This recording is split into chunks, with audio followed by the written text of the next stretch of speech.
Welcome to the Utica Phoenix Deep Dive, Yeah. where we take a bunch of sources and we try to, pull out the important stuff. Yeah. You know what I mean? Okay.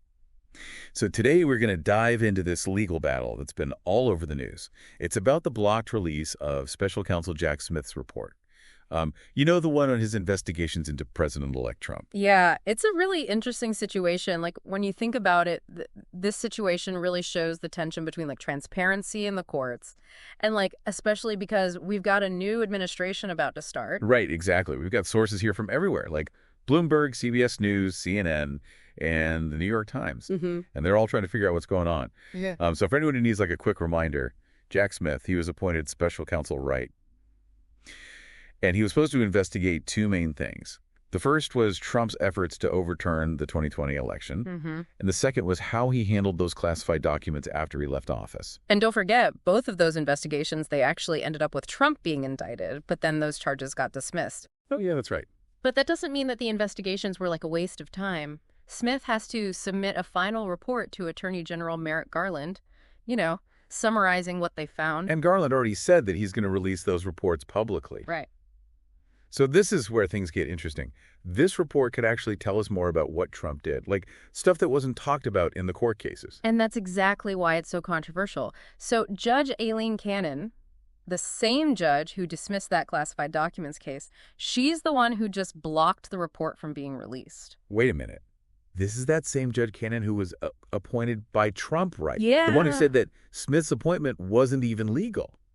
And that decision is still being appealed. Uh-huh. Wow, this is getting complicated. It is. It's actually pretty rare for a judge to have this much control over his special counsel's report, especially when there's an appeal going on. But it gets even crazier. Trump's lawyers are doing everything they can to keep this report hidden. So what are they doing to block the report? Well, first of all, they sent this really strongly worded letter to Garland. They're telling him to not only bury the report, but to fire Smith, too. Wow. But here's the crazy part. Two of the lawyers who are working on this case for Trump, they're actually going to be in charge of top spots at the Justice Department in Trump's new administration. Oh, wow. Talk about a conflict of interest. So what are they saying? Why do they want this report blocked? They're saying that the report is just a political hit job and that it could hurt the other people involved in the cases, Walt Nauta and Carlos de Oliveira. Right. They're also saying that releasing the report could mess with the transition of power to the new administration. Basically, they're making it seem like the report's release is an attack on Trump and his whole team. This is a big deal, isn't it? Yeah. Especially for people who care about democracy and the rule of law. Oh, absolutely. This isn't just a fight about some report. This case brings up some really big questions about, things like accountability and transparency and how power works in our government. Yeah. So why are all these people who care about democracy so worried? What are they saying? Well, the thing that they're most afraid of is that this whole situation sets a really bad example. What if any president-elect or anyone powerful can just stop a report from coming out, a report that might show that they did something wrong? Mm-hmm. That would really damage people's trust in the justice system. It would make it seem like powerful people are above the law. It would seem like there are no consequences for them. Right. And it would keep the public in the dark. They wouldn't know what their leaders have been doing or how it affects the whole country. That makes sense. Our sources from The Hill and The Washington Post are really emphasizing this whole idea that democratic principles are being undermined. This seems bigger than just Trump and Smith and this report. It's about the whole system. I agree with that. This case has gotten people talking because it really gets at the heart of our democracy. That idea that nobody is above the law and that we need transparency for a government to be healthy. So what are these democracy advocates actually saying? What are their main arguments against blocking the report? One of the biggest arguments is that the public has a right to know what's in the report. I mean, think about it. These investigations were paid for with taxpayer money. Right. Even Senator Adam Schiff, he was quoted in The Hill saying that transparency is super important for people to keep believing in our institutions. It's like they say, right? Sunlight is the best disinfectant. Keeping things secret just makes people suspicious. Exactly. And another important point they're making is about how this could damage the rule of law. If powerful people can just stop investigations or hide findings that make them look bad, it weakens the whole legal system. You'll be like there are two sets of rules, one for the powerful and one for everyone else. Exactly. And this is why so many people are worried about Judge Cannon's ruling. It's not normal for a judge to have so much power over a special counsel report, and her decision to dismiss the classified documents case before makes it look like she might be biased. And now, two of Trump's lawyers who are trying to block the report might end up with top jobs in the Justice Department. That makes you wonder what will happen to these investigations. It's a legitimate concern. If they get those positions, they'll have a lot of control over what happens with this report and any other investigations into Trump. It could be a situation where the people who are supposed to uphold the law are actually protecting powerful people from being held accountable. That's a scary thought. This whole case feels like a small version of a much bigger problem.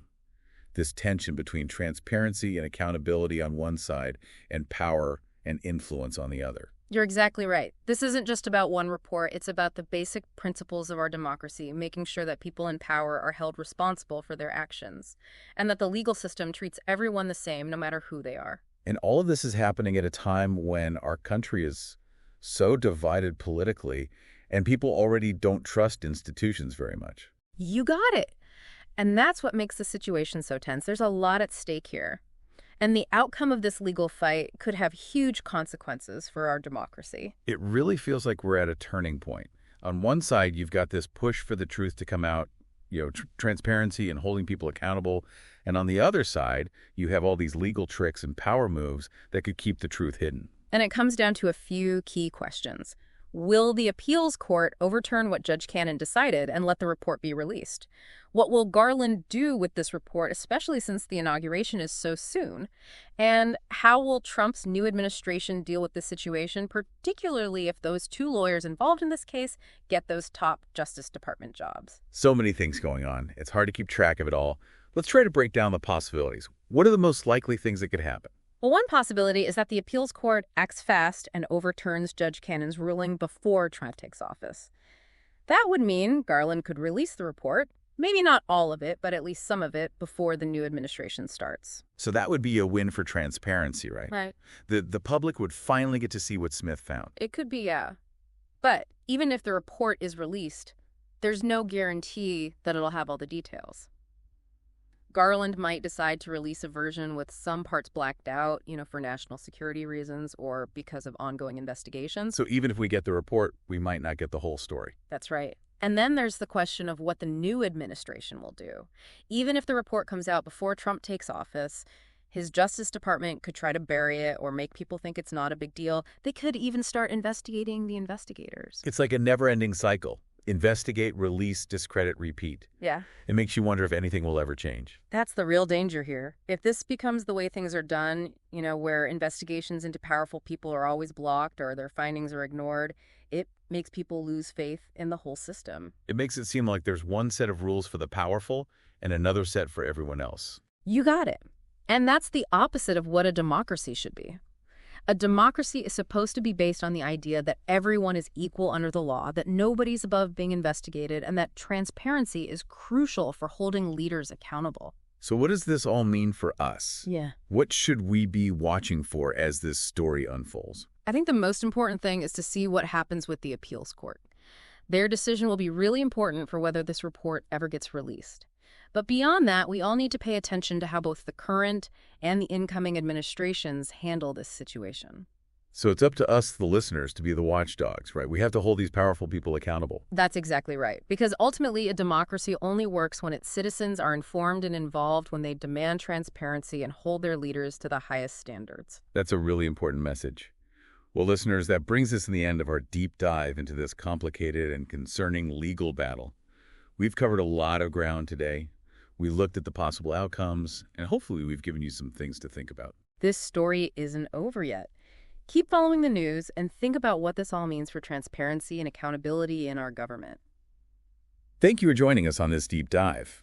If you're looking for more thought-provoking discussions like this, head over to the Utica Phoenix YouTube channel, where you'll find a whole bunch of deep dives on the most important issues of our time. And we can't forget about how this might affect future investigations. I mean, if investigators know that their findings could just be swept under the rug, they might not want to take on those sensitive cases, especially if they involve powerful people. Yeah, that's a pretty scary thought. It's like it would create a system where people at the top could get away with anything. Exactly, and the public would be left in the dark. They wouldn't really know what their leaders were doing. Our sources from The Hill and the Washington Post, they're really highlighting this concern about, are we weakening democratic principles?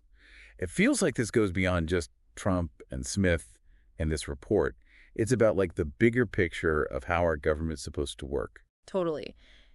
This case has sparked so much debate because it touches on those core ideas of our democracy, that no one is above the law, and that transparency is like super important for a healthy government. So what are these democracy advocates actually saying? Like, what are their main points against blocking the report? Well, one of the most common arguments is that the public has a right to know what's in the report, Mm-hmm. especially since, these investigations were paid for with taxpayer dollars. Makes sense. Like Senator Adam Schiff, he was quoted in The Hill saying that transparency is crucial for maintaining public faith in our institutions. Yeah. It's like that old saying, sunlight is the best disinfectant. By keeping things hidden, it just breeds suspicion. Exactly. And another key point they raise is that this could damage the rule of law. If powerful figures can just quash investigations or suppress findings that are unfavorable to them, it undermines the entire legal system. It creates a two-tiered system of justice, where the rules apply differently depending on your status and influence. Exactly. And this is why so many people see Judge Cannon's ruling as particularly troubling. It's unusual for a judge to exert this level of control over a special counsel report, and her previous ruling dismissing the classified documents case adds to the perception of potential bias. And with two of Trump's lawyers who are actively trying to suppress this report, potentially heading for top spots in the Justice Department, it does raise questions about the future of these investigations. It's a very real concern. If they are appointed to these positions, they would have significant influence over the handling of this report and any further investigations into Trump's actions. It could potentially lead to a situation where those tasked with upholding the law are actually working to shield those in power from accountability. That's a pretty chilling thought. It feels like this case is really a microcosm of a much larger struggle happening right now, this tension between transparency and accountability on one side and power and influence on the other. You hit the nail on the head. This isn't just about a report. It's about the very principles that underpin our democracy. It's about ensuring that those in power are held accountable and that the legal system applies equally to everyone regardless of their position. And it's happening against the backdrop of a deeply divided political climate where trust in institutions is already quite fragile. Absolutely. That's what makes the situation so volatile. The stakes are incredibly high, and the outcome of this legal battle could have far-reaching implications for the future of our democracy. Yeah, it feels like we're at this, crossroads, right? On one side, we've got this push for transparency, people want to know the truth, and on the other side, we've got all these legal maneuvers, power plays to keep the truth hidden. Exactly. And it really comes down to a few big questions. Will that appeals court change Judge Cannon's ruling and let the report come out? What will Garland do with this report, especially with, Inauguration Day coming up? And how will the new administration handle this whole thing? Especially if those two lawyers we talked about end up in those top Justice Department spots. It's a lot to think about. So many moving pieces. Can we try to, simplify things a little? Yeah. What are the most likely scenarios? Okay, so one possibility is that the appeals court moves quickly. Like, they overturn Judge Cannon's ruling before Trump even takes office. Okay. That would clear the way for Garland to release the report, at least some version of it, before the new administration steps in. So that'd be good for transparency then, right? Yeah. People would finally see what Smith found. Yeah, potentially, but even if the report does come out, there's no guarantee that it'll have every single detail. Oh, right. Garland could decide to release a redacted version, maybe leave some things out because of ongoing investigations or national security concerns. So even if we get the report, we might not get the whole story. Right, exactly. And then there's the question of what the incoming administration will do. Even if the report comes out before Trump takes office, his Justice Department could just try to bury it or downplay what it says. They could even start investigations into the investigators. Oh, man. It's like it never ends. Investigate, release, discredit, repeat. Makes you wonder if anything will actually ever change. Yeah, that's the real risk here. If this just becomes the standard operating procedure, where investigations into people in power are blocked or their findings are ignored, it just erodes public faith in the whole system. It creates this sense that there's one set of rules for the elite and another set for everyone else. Right, and that's the opposite of what a democracy is supposed to be. The whole point of a democracy is that everyone is equal under the law, that nobody is untouchable, and that transparency is crucial for holding our leaders accountable.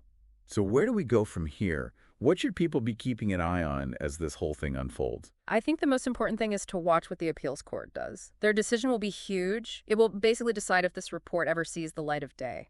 But beyond that, I think we all have to stay informed and pay attention to how both the current administration and the incoming one handle this situation. So it's up to us, the listeners, to hold our feet to the fire. We have to demand accountability. That's a great way to put it. Because at the end of the day, a democracy can only work if its citizens are informed and involved. If they demand transparency and hold their leaders to the highest possible standards. That's a great point to end on. Well, listeners, we've reached the end of our deep dive into this complex and pretty concerning legal battle. We've gone over a lot of information, looked at some possible outcomes, and hopefully given you some things to think about. It's definitely a story that's not over yet. We encourage everyone to keep following the news and to think about what this means for transparency and accountability in our government. Thanks for joining us on this deep dive. And remember, if you want to hear more discussions like this, you can head over to the Utica Phoenix YouTube channel.